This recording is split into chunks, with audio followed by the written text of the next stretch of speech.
वह नहीं रुकी। हाउस बोट के किनारे पर आ गई। उससे बचने हाउस बोट से लगी नाव पर छलांग लगा दी। कूद तो गई पर वह आगे बढ़ नहीं पाई। बढ़ती कैसे? वह हाउस बोट से जो बंधी थी। भूमिक भी हाउस बोट के किनारे तक पहुंच गया था। आहाना ने रस्सी खोलनी चाहिए पर भूमिक ने उसका हाथ झटक दिया। कहाँ भाग रही है? पूछ रहा हूँ। जवाब क्यों नहीं देती? चल बाहर निकल। नहीं। पर क्यों? आप जाओ यहाँ से।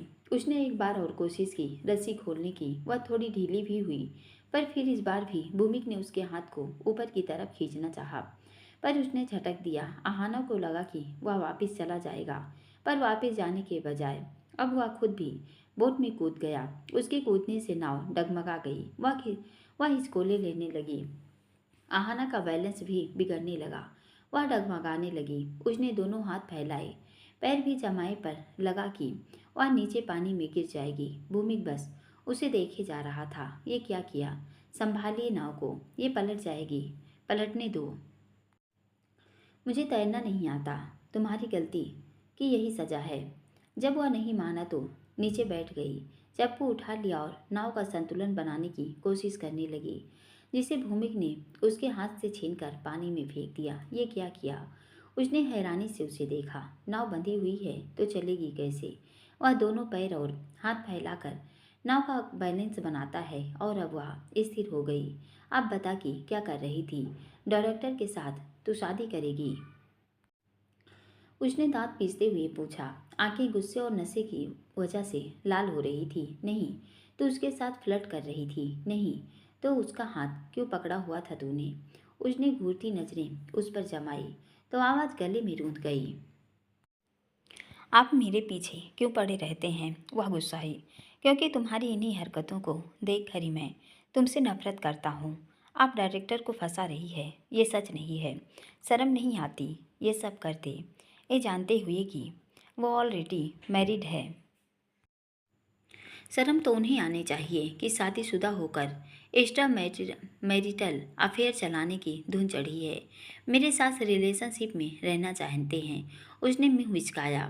तुमने ही उसे उस्काया होगा, तभी उसकी हिम्मत इतनी आगे बढ़ी। आप चुप रहिए। मुझे आपसे बात नहीं करनी। सब चीज़ का ब्लेम मुझ पर डालते हो। मुझे क्या शौक चढ़ा है कि आप बैल मुझे मार, मेरे गले में फंदा डाल। मेरी लाइफ ऑलरेडी मुसीबतों से भरी हुई है। उसे और मत बढ़ाया कीजिए। मेरी जिंदगी है, मुझे जीने क्यों नहीं देती? उसके ये कहते ही वह तमतमा गया। उसके सामने आकर बैठ गया। तुम खुद शादी की बात कर रही थी। तुम किसी से शादी नहीं कर सकती, किसी से भी नहीं। क्यों? अजीब जबरदस्ती है। मैं क्या कभी शादी नहीं करूँगी? नहीं। पर क्यों? क्योंकि मैं कह रहा हूँ। आप हैं कौन मेरी ज़िंदगी में इंटरफेयर करने वाले? मैं उसकी बात का कोई जवाब नहीं सूझा। तुम्हें मेरी बात माननी पड़ेगी। क्यों करते हैं आप ऐसा? मेरी समस्याएं क्या कम हैं? आप उन्हें बेवजह बढ़ाते हैं। वो डायरेक्टर, वो बिना बात मेरे पीछे पड़ा है। उसको सबक सिखाने यह सब नाटक किया। नाटक था वो, हाँ। तो वो शाम के समय तेरे कमरे में क्या कर रहा था? वो खुद आ गए। तुझे मना किया था कि किसी को कमरे में मत आने देना। फिर क्यों आने दिया उसको? दरवाज़ा बंद था। पता नहीं कैसे अंदर आ गए। पता नहीं मतलब तूने दरवाज़ा खोला तभी आया होगा। नहीं, तूने नहीं देखा कि कैसे आया? नहीं, मैं वॉशरूम में थी। बाहर आई तो देखा वो कमरे में था। या वो कैसे कमरे में आया पता नहीं। शायद उनके पास दूसरी चाबी हो जो पार्टी में उसके साथ हाथ पकड़ी थी। वो और तुमने अनाउंस किया कि तुम खुश हो उसके प्रपोज करने पर। वो सब क्या था? वो तो मैंने पी हुई थी तो मुझे होश नहीं रहता। पर अभी तो तुम तो बिल्कुल ठीक लग रही हो। नहीं तो वह उसके करीब आया, लगा भांडा फूट जाएगा तो एक्टिंग करने लगी। उसके हाथ से वाइन की बोतल छीन ली और फटाफट 2-3 घूंट मुंह के अंदर खींच लिए। पीने के बाद मुझे होश नहीं रहता, जैसे अभी और पी रही हूँ। उसके कहने पर उसने आंखें सिकोड़ी। पूरा ख़त्म करोगे क्या? ये मेरा वापस दो। या वह उसके हाथ से वाइन छीन लेता है। आराम से बैठ गया और खुद पीने लगा। मुझे ऐसा क्यों लग रहा है कि तुम झूठ कह रही हो? आपसे कैसे झूठ बोल सकती हूँ? तो डायरेक्टर से शादी वाली बात नाटक थी। हाँ, थैंक यू। अब उसे सचमुच में खुमारी चढ़ने लगी। किस बात के लिए? उसके थैंक यू बोलने पर उसने उसे आश्चर्य से देखा। आपने डायरेक्टर की क्या पिटाई की है? मज़ा आ गया। मेरा मन कर रहा था मैं भी हाथ साफ कर दूं। आपने अच्छा मज़ा चखाया। पहली बार कोई अच्छा काम किया। मुझे ऐसे क्यों लग रहा है कि तुम बटरिंग कर रही हो? मैं समझी नहीं। ये मेरी तारीफ तुम किस खुशी में कर रही हो? वैसे ही अगर इसलिए कर रही हो कि मैं तुम्हें माफ़ कर दूं, तो ये नामुमकिन है। मैं तुम्हें कभी माफ़ नहीं करूँगा। बिल्कुल भी नहीं। मैं बटरिंग नहीं कर रही। तुम तो खुश हो रही थी जब उसने मुझे मारा। दुश्मन को दुश्मन से पिटवा दिया। खुश तो होती ना। फ्लो फ्लो में सच्चाई मुंह से निकल गई। क्या कह रही हो? दुश्मन से? दुश्मन मतलब ये तुम्हारा प्लान था। डबल गेम खेल रही थी। और दीजिए ना। वह उसके करीब आई और उसके हाथ से वाइन की बोतल छुड़ा लेती है और पीने लगी ताकि वह और क्वेश्चन न पूछे। बताओ, तुम क्लैप क्यों कर रही थी? भूमिक अभी उसे बख्शने के मूड में नहीं था। वो देखो, मछली उड़ रही है। उसने आसमान की तरफ इशारा किया। मछली पानी में तैरती है। वो कोई चिड़िया नहीं कि आसमान में उड़ेगी। सच्ची में झूठ नहीं कह रही। आपके मुर्गे जैसी पोनी की कसम मैंने उड़ती देखी। वो देखिए, चिड़िया तो तैर रही है, ड्रामा कर रही है, और तुम मेरे बालों के पीछे क्यों पड़ी रहती हो? हे, हंसो मत, मेरे सवाल का जवाब दो। मुझे नींद आ रही है। मैं तो आज यहीं सोऊंगी। क्यों? मेरे कमरे की चाबी अंदर रह गई। वह लड़खड़ाती जुबान से बोली। खुलवा देंगे दरवाज़ा, पर पहले जवाब दो। अब तो मुझे नींद आ रही है। यहाँ कैसे सो सकती हैं? क्यों? चलो वापिस चलो। रात के समय यहाँ रहना ठीक नहीं। वह उठ खड़ा हुआ और पीछे हाउस बोट को देखने लगा, पर वह नजर नहीं आया। मुझे ऐसे क्यों लग रहा है कि हमारे पीछे हाउस बोट नहीं है? उसने पीछे मुड़कर आहाना की तरफ देखा। जैसे मुझे मछली उड़ती दिख रही थी, आपको हाउस बोट नहीं दिख रही। लगता है आपने भी ज़्यादा पी ली है, इसलिए नज़र नहीं आ रही होगी। जब मैं ज़्यादा पी लेती हूँ तो बहक जाती हूँ, पर अभी तो नहीं बहक रही क्योंकि आप साथ में हैं। हा हा। वह ज़ोर से ठहाका मार हंस दी।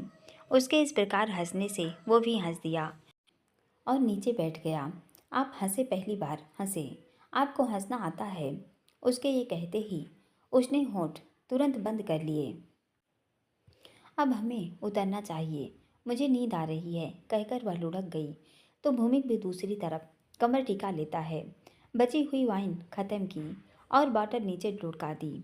वह फिर उठा, पर उसे हाउस बोट नज़र नहीं आ रही थी। न ही दूर दूर तक कोई और हाउस बोट नज़र आ रही थी। ऐना, ऐना, उसने उसे झिझोड़ा। हाँ, उसने मुश्किल से आंखें खोली। देखो, हाउस बोट नज़र नहीं आ रही। आपको ज़्यादा चढ़ गई है, इसलिए नज़र नहीं आ रही। वह फिर लुढ़क गई। ऐना, ऐना, उसने पुकारा, पर अब वो आवाज़ नहीं दे रही थी। उसने खड़े उठने की कोशिश की, पर कदम लड़खड़ा गए। वापस बैठ गया। दोनों पूरी बोतल ख़त्म कर चुके थे। थोड़ी देर में वह भी लुढ़क गया। दोनों नशे में थे। जल्द ही नींद भी आ गई। रात में किसी की भी नींद नहीं खुली।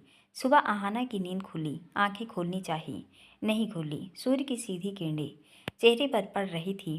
हाथ सामने पर मुश्किल से आंखें खोली। देखा तो भूमिक भी उसके साथ में ही लेटा हुआ था। उठकर बैठ गई। दिमाग पर जोर दिया। खुद को नाव में देख कल का सीन याद करने की कोशिश करने लगी तो धीरे धीरे सब कुछ याद आने लगा। और यही भी वह याद आया कि वो वोट में सो गए थे। भूमिक जो अभी सो रहा था, दूसरी तरफ मुंह किए सोया था।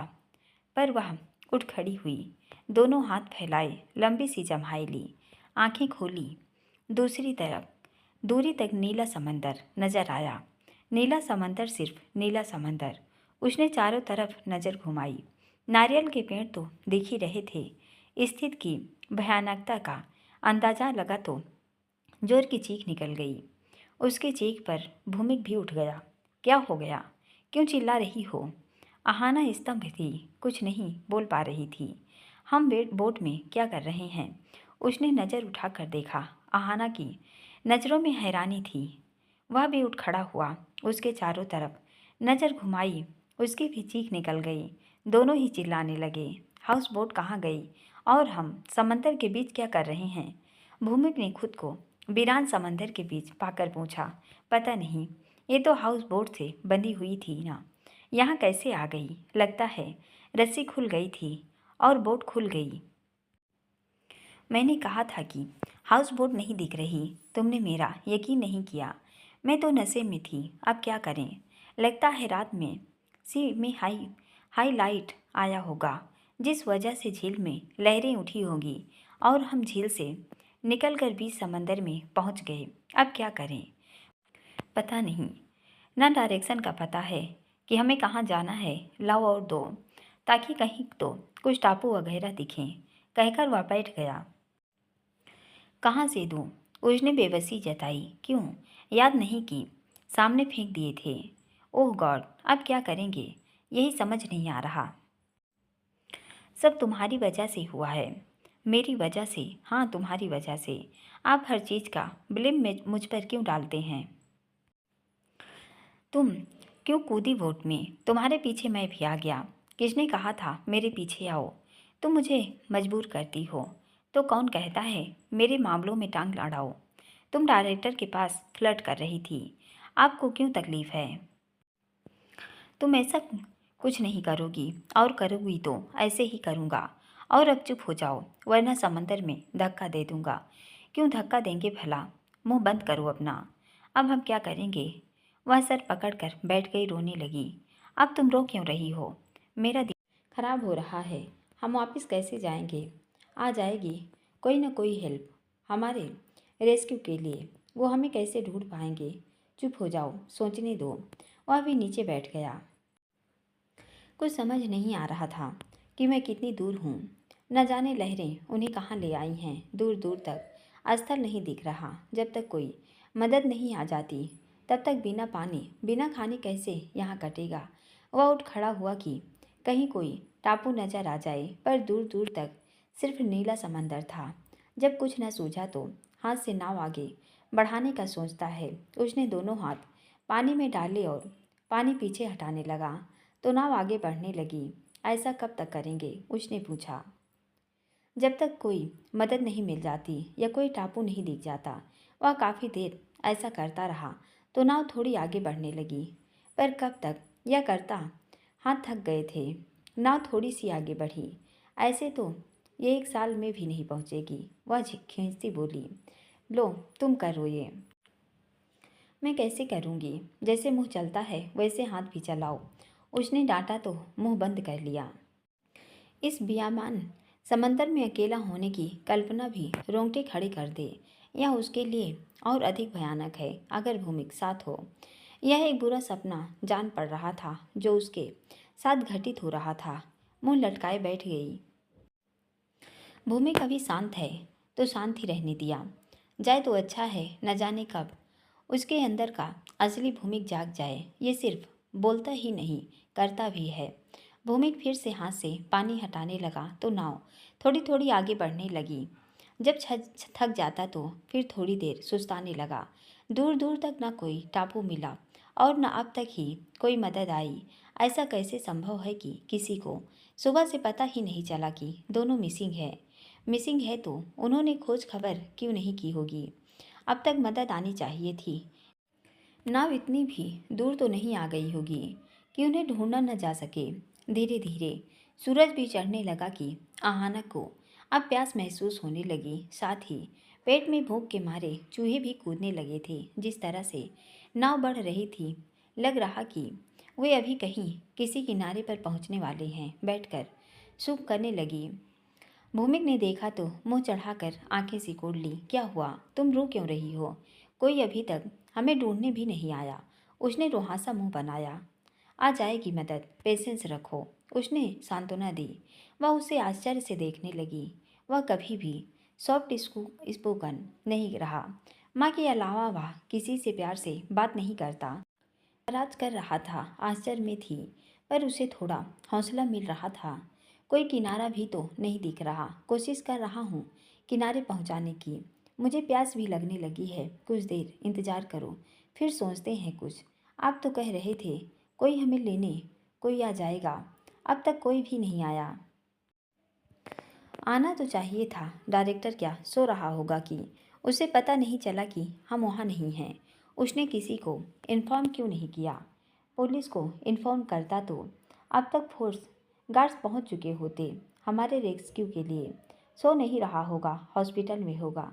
जिस तरह आपने उसे मारा था, क्या पता गुस्से में हो। ओह गॉड, मैं तो भूल ही गया। वो अब दुश्मनी निकालेगा। तभी अब तक हमें ढूंढने कोई नहीं आया। भूमि के चेहरे पर तनाव साफ नजर आने लगा था। अब क्या होगा पता नहीं। आपका अपने गुस्से पर कंट्रोल नहीं। क्या हो गया? किसने कहा था डायरेक्टर को इतना पीटो? तुमने तुमसे किसने कहा था कि उसके साथ फ्लर्ट करो? अगर फिर से किया तो फिर मारूंगा। मेरा बस चलता तो जान से मार देता। सब आपकी गलती की वजह से हुआ है। मेरी, हाँ, मेरी नहीं तुम्हारी। उसने प्रपोज किया, तुमने एक्सेप्ट कर लिया। शादी करनी थी तुम्हें उस डायरेक्टर से, नहीं। पर इतना किसने कहा था पीटने को? अब हमें कौन बचाएगा? तुमसे पूछकर मारता क्या? नहीं। और अब चुप बैठो। एक भी शब्द बोली तो नाव से नीचे उतार दूंगा। ये कैसी बातें कर रहे हैं? सही बात कर रहा हूँ। पानी में शार्क हुआ तो क्या उनको खाना मिल जाएगा? खाना? हाँ खाना। खाने के नाम से मुझे भूख भी लग रही है। ऐसा करो, पानी में हाथ डालो और मछली पकड़ कर निकालो और खा जाओ। ये कैसी बातें कर रहे हैं? तुम कैसी बातें कर रही हो? सो के बीच से कैसे खाना लाऊं? अब अगर रोई तो बोर्ड से धक्का दे दूंगा। वह गुस्साया और फिर से नाव आगे बढ़ाने की कोशिश करने लगा। आहाना को बहुत प्यास लग रही थी। काफ़ी देर से खुद को रोक रखा था, पर अब दोनों हाथ पानी में डाले और रजूली भर ली। मुंह तक ले ही जाती कि इतने में ही भूमि की नज़र उस पर पड़ी। उसकी तरफ लपका और उसका हाथ झटक दिया तो पानी नीचे छलक गया। ये क्या कर रही थी? उसने उसकी दोनों बाजू पकड़कर झिझोड़ा। प्यास लगी है, ये पानी पी रही थी। हाँ, ये पानी नहीं पीते। क्यों? ये जहर है क्या? हाँ, मौत है ये, मौत। वो कैसे? इसमें नमक है। यह पानी पीते ही तुम्हारे शरीर में जो पानी है ये उसे भी सोख लेगा। तुम्हें और ज़्यादा प्यास महसूस होगी। शरीर में डिहाइड्रेशन हो जाएगी। पानी की कमी से मौत हो जाएगी। तो क्या करूं? हिम्मत रखो, कहीं न कहीं टापू जरूर मिलेगा। कहाँ मिल रहा है इतनी देर से? मुझे भी भूख लगने लगी है। ऐसे तो हम भूख प्यास से मर जाएंगे। उसकी आंखों से आंसू छलक पड़े। चुप करो, मुझे भी डरा रही हो। हम समय से पहले ही मर जाएंगे। आस पर सांस टिकी होती है पहले ही। आज तोड़ दोगी तो पहले ही मर जाओगी। हिम्मत रखो, बस थोड़ी देर और हम कहीं न कहीं पहुंच जाएंगे। और जो इस बीच कोई तूफान आया तो नहीं आएगा? कहीं हम मछलियों का भोजन तो नहीं बन जाएंगे? नहीं, ऐसा कुछ नहीं होगा। कोई न कोई हमें लेने ज़रूर आएगा। नहीं भी आया तो हम बच जाएंगे। वो कैसे? इधर से कोई शिप या मछुआरों की नाव गुजरेगी तो हमें बचा लेंगे। तब तक हमें खुद को बचाना है। अब मैं कोशिश करता हूँ कि जल्दी कहीं तट पर पहुँचे। वह हाथ पानी में डाल जल्दी जल्दी चलाने की कोशिश करने लगा, पर आहाना लेट गई। धूप सीधी पड़ने लगी। उसने पानी से खुद को गीला किया ताकि ठंडक हो और लेट गई। भूमि की नज़र एक तैरते नारियल पर पड़ी तो आंखों में चमक आ गई। इसका मतलब आसपास कहीं नारियल का पेड़ है। पेड़ है तो तट या टापू भी होगा, पर कहाँ? उसने खड़े होकर चारों ओर नजर दौड़ाई, पर कहीं किनारा नहीं दिखा। तो वह उस नारियल को लपकने पानी में कूद गया और उस कच्चे नारियल को लेकर वापिस आया। एना एना, उसने झचकोर उठो, हम किनारे पहुंच गए। वह बुदबुदाई। नहीं। फिर ये देखो, उसने नारियल दिखाया तो आहाना की आंखों में चमक आ गई। नारियल पानी। वह उठ बैठी। ये कहाँ से मिला? हाँ, यहाँ पानी में तैर रहा था। लो, तुम्हें प्यास लगी है ना? हाँ। उसके हाथ से ले लेती है, पर बिना चाकू के। इसे तोड़ना कैसे है? वह उसकी तरफ देखने लगी। कोशिश करो, टूट जाएगा। तब तक मैं उस दिशा की तरफ बोट बढ़ाता हूँ जिस दिशा से ये आया है। इसका मतलब वहाँ किनारा है या कोई टापू है। बस तुम हिम्मत रखो। अब जल्दी जल्दी चलाने की कोशिश करने लगा। फिर से कश्ती को आगे बढ़ने लगी। अहाना उस नारियल को तोड़ने की कोशिश करती रही, पर वह नहीं टूटा, नहीं टूट रहा। लाओ इधर दो, भूमिक ने उससे मांगा तो उसने उसे थमा दिया। थोड़ी देर की कोशिश रंग लाई और वह उसे खोलने में सफल हो गया। लो, अभी यह अमृत से कम नहीं है। उसने उसको आधा पिया। प्यास तो नहीं बुझी, पर काफ़ी आराम आया। आप भी लो। नहीं, तुम पी लो, तुम्हें ज़्यादा ज़रूरत है। मैं चला चला लूँगा। पता नहीं कब किनारा आए। उसने उसकी तरफ बढ़ाया तो उसने भी पी लिया। प्यास तो उसे भी लग रही थी। ऊपर से सूर्य की सीधी किरणें जिनसे बचने दोनों खुद को समुद्र के पानी से गीला करते। नारियल पानी पीने के बाद आहाना बोट में सो गई, पर भूमिक धीरे धीरे उसे उस दिशा की तरफ बढ़ाता रहा जहाँ से वो नारियल आया था। जब थक जाता तो थोड़ी देर सुस्ताता। कुछ घंटे बाद आखिर उसकी मेहनत सफल हुई। जब उसे समंदर का किनारा नजर आया, वह खुशी से उछल पड़ा। एना एना, उसने आवाज़ दी तो वह शायद सो गई थी। एना उठो, हम पहुंच गए, हम बच गए। उसने जल्दी से नाव किनारे पहुंचाई तो देखा यह एक टापू था। किनारे पर पहुंचकर उसने यहाना को झकझोरा, पर वह भूख प्यास से अचेत हो गई थी। एना एना, उसने झकझोरा, एना उठो, हम किनारे पहुंच गए, हम हैं, हमें पानी मिल जाएगा। पर उसकी गर्दन एक तरफ लुढ़क गई तो घबरा गया। उसे नाव से उठाकर एक साइड लिटा दिया और नाव जमीन में खींच लिया ताकि वह पानी में कहीं आगे न बह जाए। अब वह अंजुली में पानी भर कर ले आया, उसके मुंह पर मारा। एना एना, आंखें खोलो। तो उसने आंखें खोली। पानी पानी, वह बुदबुदाई। पानी कहाँ से मिलेगा? उसने चारों तरफ नज़र दौड़ाई, उसको एक साइड लिटा दिया और पानी ढूंढने लगा। वह एक निर्जन टापू था जहाँ तरह तरह के पेड़ व घनी झाड़ियाँ थी, छोटी छोटी पहाड़ियाँ भी थी। पानी भी होगा, पर वह तभी खोजा जा सकता है जब बहाना ठीक हो। उसको यहाँ पर अकेला छोड़ना खतरे से खाली नहीं, जंगली जानवर वगैरह का खतरा है। थोड़ी दूर जाकर आखिर उसकी तलाश एक नारियल के पेड़ पर खत्म हुई जो कच्चे नारियल से लदा हुआ था। पत्थर मार मार कर दो तीन तोड़े और उन्हें लेकर आया और पास पहुंच गया। यहाँ नारियल तोड़ने की कोई दिक्कत नहीं थी। पत्थर मार मार कर खोल दिए। एना एना, लो पानी पियो। पानी, वह धीरे से बुदबुदाई। हाँ पानी। उसने उसे अपने हाथों से नारियल पानी पिलाया तो शरीर में जान लौट आई। वह लेट गई।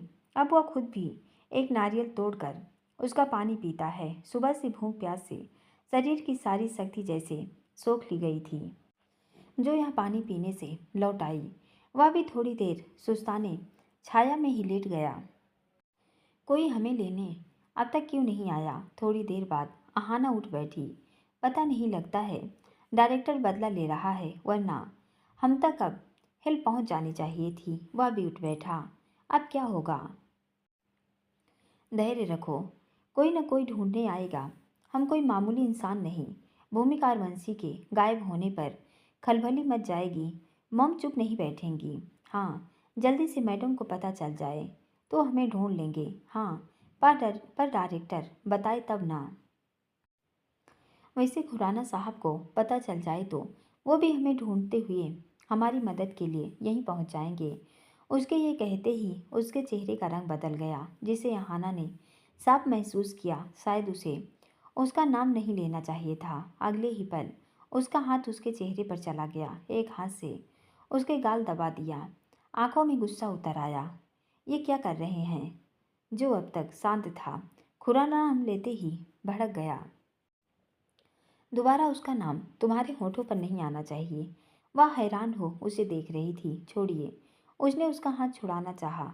मैं हूं ना, तो तुम्हें किस बात की टेंशन कि तुम उससे मदद की आस रखती हो?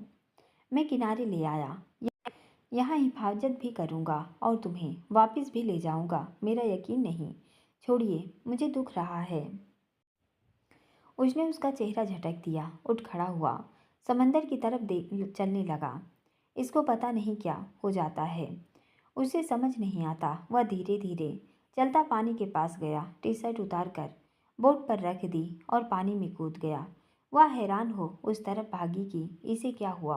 भूमिक जी, उसने आवाज़ दी। वह नीचे पानी में पता नहीं गायब हो गया। वह घबरा गई। भूमिक जी, उसके मन में खुशी फूटी जब भूमिक पानी से बाहर निकला। ये क्या कर रहे हैं? भूख लगी है, खाने का इंतजाम। वह फिर कूद गया, मछलियाँ पकड़ने की कोशिश करने लगा, पर इसके लिए गहरे पानी में उतरना जरूरी था। 2-3 बार कोशिश की तो सफल हो गया और एक बड़ी सी मछली पकड़ने में सफल हो गया। वह उसके मुंह पकड़े खुश होकर लौटा। एना एना जी, खाने का इंतजाम हो गया। वह दौड़ता आया। देखो फिश, हमारा खाना। वह खुशी का इजहार करता बोला। ये खाएंगे। उसने नाक भौं सिकोड़ी। हाँ, मैं नहीं खाती ये। क्यों? मैं शुद्ध शाकाहारी हूँ। ये तो गड़बड़ हो गई, पर आज तो खाना पड़ेगा। नहीं, बहुत टेस्टी होती है। उसने उसकी तरफ उछाड़ दी तो वह चिल्लाने लगी। वह हंस पड़ा। डर गई। हाँ, पर इसको कच्ची खाएंगे आप? नहीं तो पका कर। कैसे? देखती जाओ मेरी कुकिंग। उसने मछली की पूंछ पकड़कर उठाया और एक पत्थर पर रख दिया और वहाँ से सूखी लकड़ियाँ इकट्ठा कर लाया। आग कैसे जलाएंगे? आहाना आश्चर्य में थी कि वह आग कैसे जलाएगा। देखती जाओ। उसने एक आईब्रो ऊपर उठाकर इशारा किया कि आहाना भी मुस्कुरा दी। उसे यकीन नहीं हो रहा था कि ये भूमिक है। उसने कभी उसे इतने हल्के मूड में नहीं देखा। उसे जब भी दिखता है गुस्से में तमतमाया फिरता है और उसे बेइज्जत करने की वजह ढूंढता है। आज सुबह से दोनों साथ हैं, पर उसने एक बार भी वैसे बर्ताव नहीं किया जैसे वो अक्सर करता है। शायद दोनों एक जैसी परिस्थिति में घिर गए हैं, या वह उसे अभी और परेशान नहीं करना चाहता। वजह जो भी हो, यह उसकी सोच से के उलट है। वह वापस जाकर भी ऐसा रहे तो कितना अच्छा हो। उसकी आधा से ज़्यादा समस्याएं तो समस्या रहेंगी ही नहीं। तभी उसके सामने पत्थर गिरने की आवाज़ आई, जिससे वह चौंक गई। भूमि के हाथों में एक बड़ा सा भूरे रंग का गोल चमकदार पत्थर था। वह उसने नीचे फेंका। उसके बाद एक और उठा लाया। अब उन दोनों को पेड़ का सहारा दे चूल्हे का आकार दे दिया। यह सब बहुत तन्मय से कर रहा था। वह बस उसे ये करती देख रही थी। अब वह पेड़ों के बीच गया, वहाँ से सूखी पत्तियाँ व घास इकट्ठा कर लाया। अब उसने 2 छोटे छोटे गोल पत्थर हाथ में उठाए लिए और उन्हें आपस में रगड़ने लगा। ये क्या कर रहे हैं? अब उससे रहा नहीं गया तो पूछ लिया। आग जला रहा हूँ। ऐसे कैसे? यह आग जलाने का नेचुरल तरीका है। जब माचिस का आविष्कार नहीं था तब लोग ऐसे ही आग जलाते थे। अच्छा, हाँ और नहीं तो क्या? हिस्ट्री में पढ़ा नहीं कि आग की कैसे खोज हुई? पढ़ा होगा पर याद नहीं। आग की खोज ऐसे हुई थी जब अर्ली मैन, जिन्हें आदिमानव कहा जाता है, शिकार की खोज में जाते थे तो शिकार को मारने पत्थर फेंकते, जिससे वे किसी और पत्थर से टकराए तो आग पैदा हो गई होगी और जंगल में फैल गई होगी। जानवर जलकर भुन गए तो उनका स्वाद अच्छा लगा। उसके बाद उन्होंने आग जलाना सीख लिया। देखो ऐसे। उसने 2 पत्थर आपस में रगड़े। जब वे गर्म हो गए तो उसमें से चिंगारियाँ निकलने लगी। ऐसा ही उसने सूखी पत्तियों के पास ले जाकर किया तो अब धीरे धीरे सूखी घास में आग सुलगने लगी। ये आग जल गई। दोनों खुशी से उछल पड़े। उसने उसमें सूखी लकड़ियाँ डाली। अब आग धूं धूं जलने लगी। इस बियावान में आग जलाना भी खुशी दे सकता है, ये आज ही पता चला। अपने जीवन की व्यस्तता में हम भूल जाते हैं कि हमें बहुत कुछ आसानी से मिल गया है। जिस चीज़ को पाने के लिए कभी लोगों ने संघर्ष किया होगा। दोनों अपनी इस सफलता पर खुश हैं। ये जल गई आग। अब इस पर बनाएंगे हमारी रेस्टोरेंट फिश, यानी कि हमारा आज का खाना। कहते हुए उसने मछली के पेट में एक नुकीली लकड़ी घुसाकर आर पार कर दी और दोनों पत्थरों के सहारे आग के ऊपर रख दी। अब वह एक किनारे बैठकर उसके एक साइड पकने का इंतजार करने लगा। आहाना आश्चर्य में थी कि भूमि को यह सब कैसे पता। उसे तो लगता था यह चांदी का चम्मच मुंह में लिए ही पैदा हुआ है बचपन से। अब ऐसो आराम मिल गए इसलिए उसकी गरीबी का मजाक उड़ाता है। पर आज पता चला वह जुझारू है। समंदर के बीच में खुद को इस तरह भूमि के साथ पाकर वह निराशा हो गई थी कि बचने की आस छोड़ बैठी थी। तो तब जबकि उसने न जाने कितनी बुरी परिस्थिति झेली है तब भी हथियार डाल दिए। पर भूमिक ने भूख प्यास के बावजूद अपने हाथों से नाव यहाँ तक पहुँचा दी और अब आग भी जला दी। एक बात पूछूं, वह बोली। हाँ, वह दोनों हाथ पीछे टिका कर बोला। आप तो हमेशा ऐसे आराम में पले हैं तो आपको यह सब करना कैसे आया? मतलब हाथों से कश्ती चलाना, मछली पकड़ना और ऐसे आग जलाना। मुझे ट्रैकिंग का शौक है। हाँ, मैं स्कूल व कॉलेज टाइम अपने दोस्तों के साथ कई बार बाहर रह चुका हूँ। माउंटेन क्लाइंबिंग की प्रैक्टिस के समय सिखाते हैं कि विपरीत परिस्थिति में फंसने पर खुद को कैसे बचा कर रखना है। जैसे बर्फीला पहाड़ चढ़ते समय यदि एवलांच हो जाए व अन्य कोई आपदा तो कैसे खुद को बचाना है। रेगिस्तान में फंस गए तो कैसे नागफनी के पौधों से नहीं पानी ढूंढना है और ऐसे आइलैंड पर फंस गए तो कैसे खाना ढूंढना है।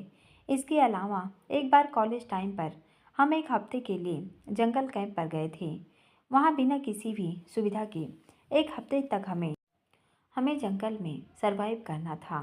पेड़ के पत्तों और झाड़ियों से सर ढकने कैंप लगाकर जंगल में ही मिलने वाली जंगली फलों से पेट भरा।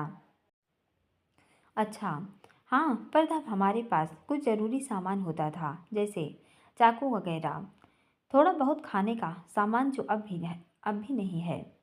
हमें सिखाया गया कि अगर ऐसी जंगल में फंस जाए तो समंदर से मछली और जंगल से जंगली फल व पौधों से भोजन ले सकते हैं और जब तक मदद न मिले खुद को बचा कर रख सकते हैं। वो सब सीखा हुआ अब अपने काम आ गया। हाँ, आग जलाना भी वही सीखा था कह के वह उठ गया और मछली दूसरी साइड पलट दी। लकड़ियाँ और जला दी ताकि आग जलती रहे। थोड़ी देर में वह अच्छे से भुन गई तो उतार ली। बहुत गर्म थी। एक बड़े से पत्ते में उसे लपेटकर उसके पास ले आया। उसमें से एक टुकड़ा तोड़कर मुंह में डाला। डिलीशियस, लो तुम भी खाओ। उसमें से एक टुकड़ा निकालकर उसकी तरफ बढ़ाया। नहीं, उसने मुंह बनाया। खा लो, थोड़ी देर में सांझ ढल जाएगी। रात में खुले में बितानी पड़ सकती है और भूखा भी रहना पड़ सकता है। उसने उसे खाने की जिद की। नहीं, मैंने आज तक कभी नहीं खाया। हर चीज़ की कभी तो शुरुआत करते हैं। नहीं, फिर तुम क्या खाओगी? नारियल पानी पीकर चला लूँगी। उससे पेट तो नहीं भरेगा। जीवित तो रह जाऊंगी, हाँ, पर यह पेट भी भरेगा और प्रोटीन का सोर्स भी है जो ताकत देगा। नहीं, उसने मुंह बनाया। खाओ तो सही, बहुत स्वाद है। उसने उसके मुंह के पास हाथ किया। नहीं। क्यों? आपने अपने खाने के लिए एक निरीह जीव की हत्या की है। उसके ये कहते ही उसका हाथ रुक गया। हाँ हाँ, मछली तो खाना बनने के लिए ही होती हैं। किसने कहा? मैं नहीं खाता तो कोई और खा लेता, जैसे कि कोई बड़ी मछली, तो उस मछली को ही पाप लगता। ये क्या पाप पुण्य लेकर बैठ गई? अगले जन्म में आप मछली बनोगे और ये इंसान ये आपको ऐसे ही खाएंगे। उसके ये कहते ही उसका चलता मुंह रुक गया। क्या बकवास कर रही हो ये? मेरी मम्मी बोलती थी कि अपने खाने के लिए किसी जीव की हत्या नहीं करनी चाहिए। पागल हो गई हो, भागो यहाँ से। वह गुस्साया। गुस्सा क्यों कर रहे हो? ऐसे बोल बोल कर मेरे मुंह का स्वाद खराब कर देगी। क्यों खा रहे हैं? ये खाने के लिए ही बनी हैं। आपने एक निरीह जानवर को मारा है। जब इंसान खेती करना नहीं जानता था तब भी वह मांस ही खाता होगा। पर फिर उसने खेती करना सीखा और जानवरों को पालना सीखा। धीरे धीरे सभ्य हो गया। जब हमारे पास अनाज है तो किसी की जान क्यों लेनी? ओह गॉड, कहाँ है अनाज? हम इस आइलैंड पर फंसे हुए हैं जहाँ खुद को बचाना जरूरी है। अगर आग न जलती तो इसे कच्चा भी खा जाता। लो तुम भी खाओ, वरना थोड़ी देर बाद रोना शुरू हो जाओगी कि भूख लगी है, मैं कुछ नहीं लाऊंगा। उसने उसकी तरफ बढ़ाई। नहीं, मैं ये नहीं खाऊंगी कहकर उठ गई। कहाँ जा रही हो? उसे जाता देख उसने पूछा। अपने लिए खाना ढूंढने। क्या मिलेगा? यहाँ कुछ फल जरूर होंगे। ठीक है, ज़्यादा दूर मत जाना, यहीं आसपास रहना। ठीक है। भूमिक बाकी बची मछली को उड़ाने बैठ गया और आहाना आगे बढ़ गई। वह आगे बढ़ी तो छोटे बड़े पेड़ों के साथ झाड़ियाँ भी थीं, पर वह उन्हें पार करती आगे बढ़ रही थी कि एक जगह पर जाकर उसका ड्रेस भी फट गया। पर वह रुकी नहीं, चलती रही। वैसे तो वहाँ जंगली फल थे, पर क्या पता कोई जहरीला हो तो। उसने किसी को नहीं तोड़ा, पर फिर उसकी नज़र एक केले के पेड़ पर अटक गई, जिसे देख उसकी खुशी का ठिकाना न रहा। दौड़ती झाल के पास पहुँच गई। उसमें नीचे जो पर्पल कलर का फूल सा बना था, उसको नीचे खींच लिया। उसमें कम से कम 200-300 केले थे, पर अधिकतर कच्चे थे। बीच बीच में कुछ पीले व पके हुए थे। उसमें से जो पके हुए थे केले, उनको तोड़ा और बैठकर खाए।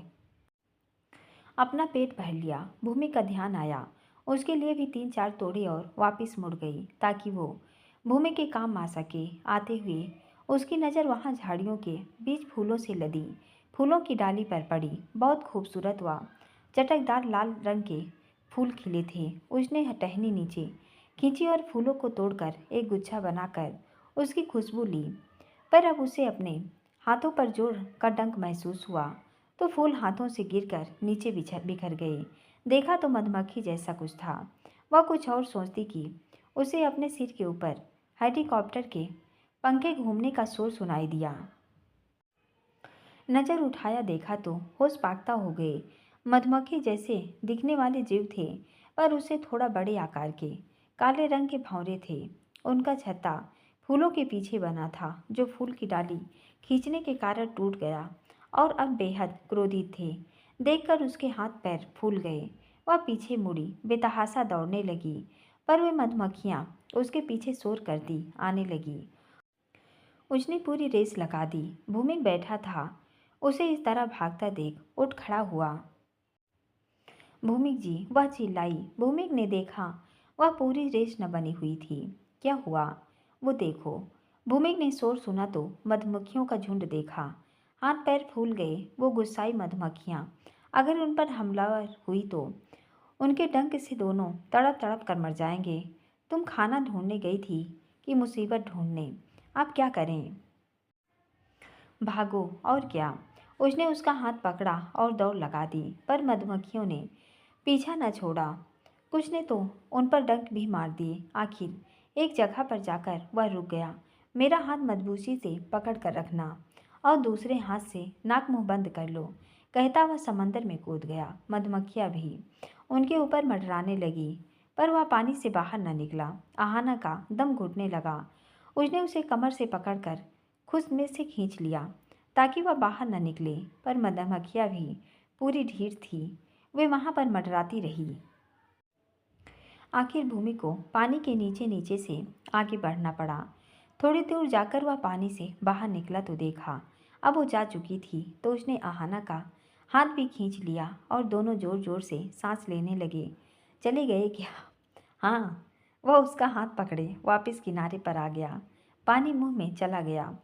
दोनों चित हो रेत में लेट गए। अगर थोड़ी देर और पानी में रहती तो मेरे फेफड़े फट जाते, और अगर हम मधुमक्खियों की चपेट में आते तो वो हमें चट कर जाती। मैंने ऐसी मधुमक्खियाँ कभी नहीं देखी। तुमने उसका छत्ता तोड़ दिया होगा, तभी वे भड़क गई थी।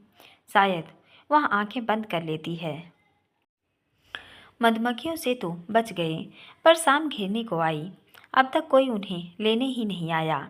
अब इस सुनसान इलाके में रात कैसे गुजारेंगे, जहाँ ऐसी अनदेखी मुसीबतें कहाँ छिपी हों, कुछ पता नहीं। आहाना को अब अपनी बाजू और गर्दन भारी महसूस हो रही थी। उठ बैठी तो देखा उसके बाजू पर डंग के कारण सूजन हो गई थी, और गर्दन भी। वह हैरान हो अपना हाथ देख रही थी। क्या हुआ? भूमिक ने पूछा। मेरा हाथ और मेरी गर्दन। डंक का असर है, चिंता मत करो, कुछ घंटे स्वेलिंग रहेगी फिर ठीक हो जाएगा। उसकी नज़र भूमि के गाल पर पड़ी जो सूज गया था, तो उसकी हंसी छूट गई। क्या हुआ, क्यों हंस रही हो? आपका गाल।